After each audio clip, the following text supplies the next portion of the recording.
ABIM prep during fellowship, residency, or as an attending isn't a studying problem. It's a consistency problem. And motivation won't fix it if your environment is working against you. Meet Candace. She's a heart failure fellow. She was hitting 90% on practice questions, but then she had a 2-week stint in the cardiac ICU. 12-hour shifts with 7 admits a day, and a month of momentum just completely disappeared. In this coaching call, you'll see how to build a study system that survives your worst rotations, so that one bad month can't wipe out your entire progress. One of the hardest things in clinical practice is you don't get to choose how many hours you're in the hospital for the most part.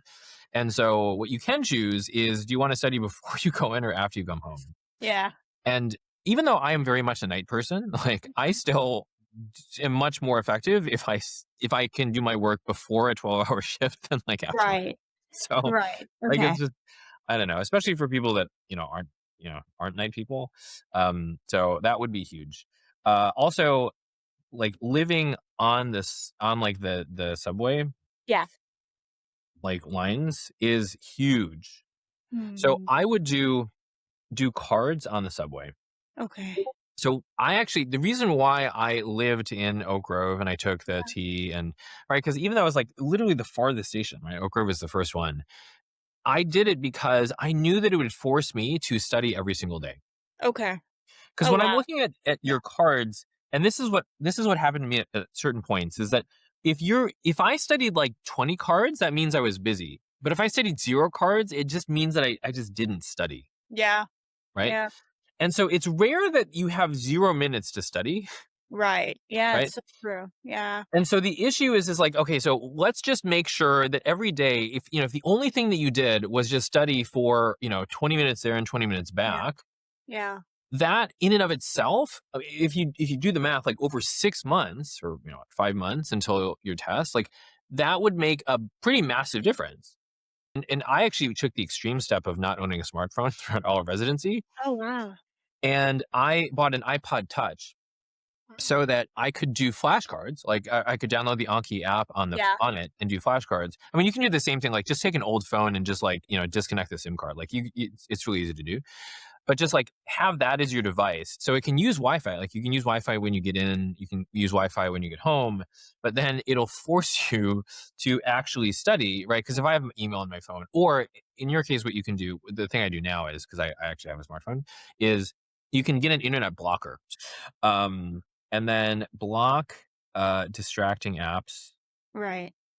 on a schedule, Hmm. so that you aren't tempted to do things that aren't studying, right?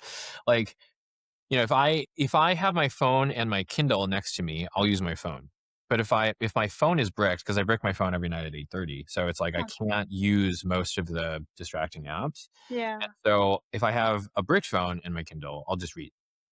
Right? 'Cause, I have pretty bad ADHD, and it's funny, I'm actually not disciplined. I've done personality tests, and I don't the big misconception is that people see how much work I do, and they're like, Yeah. "Wow, you must have so much discipline. That's crazy."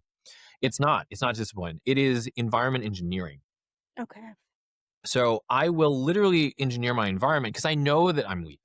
I know that I have ADHD. I know that I have an addictive personality. I know that I have really poor impulse control when it comes to digital distractions. Yeah. So I will literally just block myself from those. It's a lot easier to do something always or never than to do it sometimes.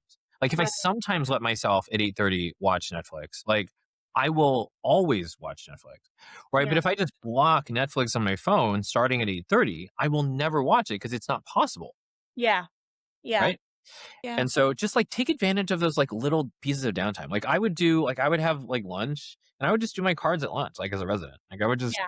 sit there, and I would just go, and because in anesthesia, you're always eating at different times from other people. So I Yeah. usually wouldn't see anyone that I knew. And so I would just go, and I would just do cards by myself in the cafeteria.